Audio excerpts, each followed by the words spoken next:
आज इंडिया में शायद कोई घर होगा जहाँ पे कभी हल्दीराम और बीकाजी का पैकेट ना आया हो। आज ये दोनों कंपनीज मिलके साल का हजारों करोड़ों का बिजनेस करती हैं। लेकिन हैरानी की बात यह है कि ये दोनों ब्रांड्स कभी कॉम्पिटिटर्स थे ही नहीं, बल्कि इन दोनों की शुरुआत हुई थी एक ही परिवार से, एक ही रेसिपी से और बीकानेर की एक ही रसोई से। लेकिन ऐसा क्या हुआ कि एक ही परिवार से निकले दो बड़े नाम आज इंडियन स्नैक इंडस्ट्री के सबसे बड़े कॉम्पिटिटर बन गए। इस कहानी की शुरुआत होती है राजस्थान के एक शहर बीकानेर से। साल 1908 बीकानेर के अग्रवाल परिवार में जन्म हुआ गंगा बिशन अग्रवाल का। लेकिन गंगा बिशन अग्रवाल को उन्हें घर में एक ही नाम से बुलाते थे, हल्दीराम। होता क्या है, हल्दीराम अपनी बुआ के साथ भुजिया बनाने स्टार्ट करता है और उसे सेल करना स्टार्ट करता है 2 पैसे में। उस वक्त भुजिया कोई बड़ी चीज नहीं थी, लोग पहले से खाते थे बीकानेर में। लेकिन हल्दीराम ने सोचा अगर इसी सिंपल स्नैक को बेटर क्वालिटी, बेटर टेस्ट और अलग पहचान दी जाए तो। और फिर उन्होंने ट्रेडिशनल बीकानेरी भुजिया में एक्सपेरिमेंट करना शुरू किया। टेस्ट इंप्रूव हुआ, मसालों का कॉम्बिनेशन बेटर हुआ, टेक्सचर और क्वालिटी पे भी ध्यान दिया गया। और फिर उसके बाद उन्होंने अपनी इस नई रेसिपी को नाम दिया डंगर सेव। ये नाम बीकानेर के महाराजा डंगर सिंह के नाम पे रखा गया था। धीरे धीरे लोग दूसरी दुकानों को छोड़ के उसकी दुकान पे आना शुरू कर देते हैं। लेकिन हल्दीराम सिर्फ एक नॉर्मल हलवाई बन के नहीं रहना चाहते थे। उनकी सोच यहाँ पे थोड़ी अलग थी। जहाँ दूसरे लोग भुजिया को एक लोकल स्नैक समझ रहे थे, वहीं हल्दीराम उसे एक नई पहचान देने में लगे थे। और शायद यही सोच उनकी सबसे बड़ी स्ट्रेंथ थी। बिजनेस धीरे धीरे ग्रो कर रहा था, नाम बढ़ने लगा था। लेकिन तभी 1946 में एक ऐसा मोड़ आया जिसने हल्दीराम की पूरी जिंदगी बदल दी। उन्हें अपना परिवार और रसोई दोनों छोड़ के जाना पड़ा। अब यहाँ से ना उनके पास ज्यादा पैसे थे, ना कोई बड़ी दुकान, लेकिन एक चीज उनके पास अब भी थी और वो थी उनके हाथों का स्वाद। इसी स्वाद के भरोसे वो एक अपनी छोटी सी दुकान शुरू करते हैं, हल्दीराम भुजिया वाले के नाम से। और यहीं से होती है एक नए सफर की शुरुआत। 1946 के दशक में अपनी नई दुकान शुरुआत करने के बाद हल्दीराम ने फिर से वही काम शुरू कर दिया जो उन्हें सबसे अच्छी तरह आता था, भुजिया बनाना। बस फर्क इतना था कि अब वो किसी और के लिए नहीं, अपने नाम के लिए काम कर रहे थे। धीरे धीरे बीकानेर के लोग उनकी दुकान तक आने लगे। लोगों को उनकी डंगर सेव का स्वाद पसंद आ रहा था और इसी के साथ कुछ ही सालों में उनकी दुकान बीकानेर के सबसे मशहूर दुकानों में शामिल हो गई। लेकिन हल्दीराम की सोच बिल्कुल अलग थी। उन्होंने समझ लिया था कि अगर बिजनेस को बड़ा बनाना है तो शहरों की तरफ जाना पड़ेगा। और उस समय इंडिया के सबसे बड़े कमर्शियल सेंटर में था एक कोलकाता। उस दौर में कोलकाता को भारत की व्यापारिक राजधानी माना जाता था, क्योंकि यहाँ पे देश के हर कोने से लोग आते थे। और इसीलिए हल्दीराम ने ये सबसे बड़ा फैसला लिया। साल 1955 में उन्होंने अपने सबसे छोटे बेटे रामेश्वर लाल अग्रवाल और अपने सबसे बड़े पोते शिव किशन अग्रवाल को कोलकाता भेज दिया। उनका मिशन सीधा था, बीकानेर के स्वाद को कोलकाता तक पहुंचाना। लेकिन कोलकाता में शुरुआत बिल्कुल आसान नहीं थी। ना कोई बड़ा शोरूम था, ना कोई एस्टेब्लिश्ड ब्रांड इमेज। बस था क्या, एक छोटी सी दुकान और सालों का तजुर्बा। शुरुआती दिनों में दुकान पे बहुत कम लोग आते थे, लेकिन धीरे धीरे कोलकाता के लोगों को बीकानेर की भुजिया का स्वाद पसंद आने लगा। और फिर वही हुआ जो बीकानेर में हुआ था, लोग दूसरी दुकानें छोड़ के भुजिया की दुकान पे आने लगे। कोलकाता बड़ा शहर था, डिमांड भी बहुत ज्यादा थी और धीरे धीरे कोलकाता का बिजनेस बीकानेर के बिजनेस से बड़ा हो गया। साल 1960 के अंत तक परिवार की शाखाएं अलग अलग शहरों में काम कर रही थी। बड़े बेटे मूलचंद अग्रवाल बीकानेर का काम संभाल रहे थे, रामेश्वर लाल कोलकाता के ऑपरेशंस देख रहे थे और हल्दीराम बिजनेस से दूर होके इन सब में सुपरविजन करने लगे थे। सब कुछ ठीक चल रहा था, लेकिन तभी एंट्री होती है शिव किशन अग्रवाल की।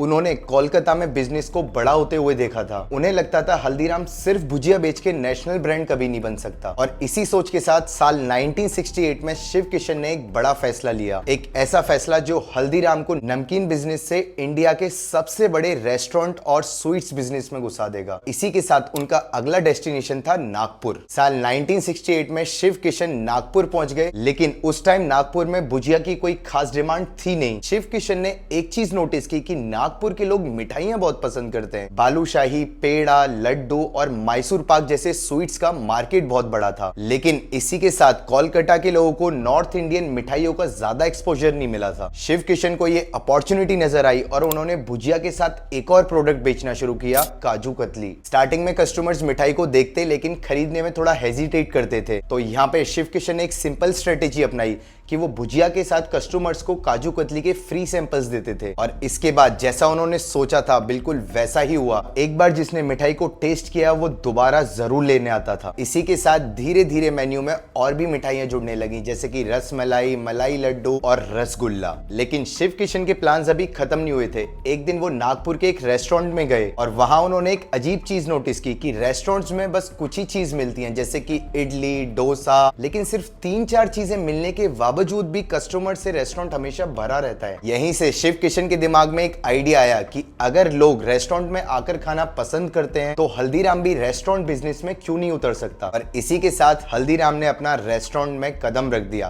पहले डोसा और इडली दिए गए, फिर धीरे धीरे मेन्यू में समोसा, कचौड़ी और नॉर्थ इंडियन स्नैक्स भी शामिल कर दिए गए। एक भुजिया कंपनी अब स्नैक्स, मिठाइयों और रेस्टोरेंट का कॉम्बिनेशन बन चुकी थी। लेकिन शिव किशन का सपना अभी भी पूरा नहीं हुआ था। उनकी नजर थी भारत के सबसे बड़े मार्केट पर, दिल्ली। 1970s के दशक तक हल्दीराम बीकानेर, कोलकाता और नागपुर जैसे शहरों में अपनी पहचान बना चुका था। लेकिन शिव किशन का मानना था कि अगर किसी ब्रांड को नेशनल लेवल की ब्रांड बनानी है तो उसे दिल्ली में उतरना ही होगा। और इसी के साथ दिल्ली एक्सपेंशन की जिम्मेदारी दी गई मनोहर लाल अग्रवाल को। 1982 में मनोहर लाल अपने भाई मधुसूदन के साथ दिल्ली पहुंच जाते हैं। लेकिन जब वो दिल्ली के चांदनी चौक में पहुंचते हैं तो वो हैरान रह जाते हैं, क्योंकि हर गली में कोई ना कोई मिठाई या कोई नमकीन की दुकान थी। कंपटीशन जबरदस्त था, लेकिन डिमांड भी उतनी ही ज्यादा थी। एक छोटी सी दुकान और वर्कशॉप के साथ दिल्ली में हल्दीराम का सफर शुरू हुआ। शुरुआत धीमी थी, लेकिन धीरे धीरे कस्टमर्स बढ़ने लगे और ऐसा लगने लगा कि दिल्ली का एक्सपेरिमेंट भी सफल हो जाएगा। लेकिन तभी 1984 में दिल्ली में एंटी सिख राइट्स भड़क उठे और इसी के दौरान हल्दीराम के बिजनेस को भी भारी नुकसान उठाना पड़ा। कुछ समय के लिए तो लगभग बिजनेस बंद हो गया था। लेकिन मनोहर लाल ने यहाँ पे हार नहीं मानी, नागपुर और बीकानेर से मदद ली और एक और नई वर्कशॉप शुरू कर डाली। उसके बाद बिजनेस धीरे धीरे पटरी पर लौट आया और इसी कमबैक ने हल्दीराम को और मजबूत बना दिया। 1990 के दशक तक हल्दीराम पैकेज्ड स्नैक इंडस्ट्री का एक बड़ा नाम बन चुका था। लेकिन इसी दौरान बीकानेर में एक ऐसी कहानी लिखी जा रही थी जो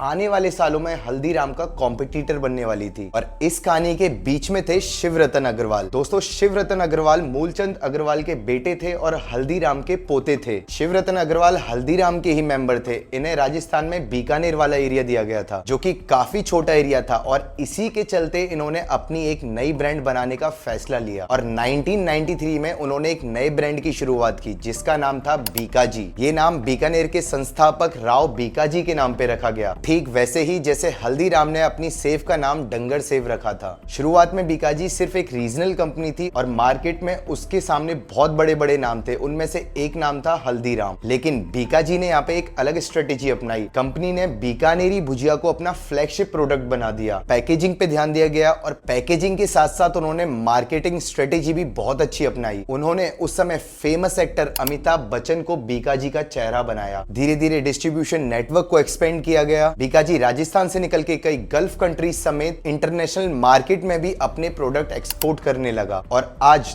दोनों एक ही घर की कंपनी इंडियन स्नैक मार्केट के सबसे बड़े प्लेयर्स हैं। इंडस्ट्री एस्टिमेट्स के अकॉर्डिंग हल्दीराम का एनुअल रेवेन्यू 12,800 करोड़ से भी ज्यादा माना जाता है और अब तक कंपनी की वैल्यूएशन 85,000 करोड़ तक पहुंच चुकी है। वहीं बीकाजी ने भी पिछले कुछ सालों में जबरदस्त ग्रोथ दिखाई। फाइनेंशियल ईयर 2025 में कंपनी का रेवेन्यू 2,500 से 3,000 करोड़ का था और 2022 में बीकाजी स्टॉक मार्केट में भी लिस्ट हो चुकी थी। लेकिन स्केल की बात करें तो आज भी हल्दीराम बीकाजी से काफी बड़ा प्लेयर है। एक तरफ 12,000 करोड़ से भी ज्यादा का बिजनेस और दूसरी तरफ 3,000 करोड़ का बिजनेस। लेकिन यहाँ पे सबसे इंटरेस्टिंग बात यह है कि इन दोनों ब्रांड्स की शुरुआत एक ही किचन, एक ही परिवार और बीकानेर के एक ही शहर से हुई है। बस फर्क इतना है कि एक पैकेट पर लिखा होता है हल्दीराम और दूसरे पर बीकाजी। तो आपके हिसाब से आने वाले सालों में स्नैक इंडस्ट्री का सबसे बड़ा किंग कौन बनेगा, हल्दीराम या बीकाजी? अपनी राय कमेंट में जरूर बताना।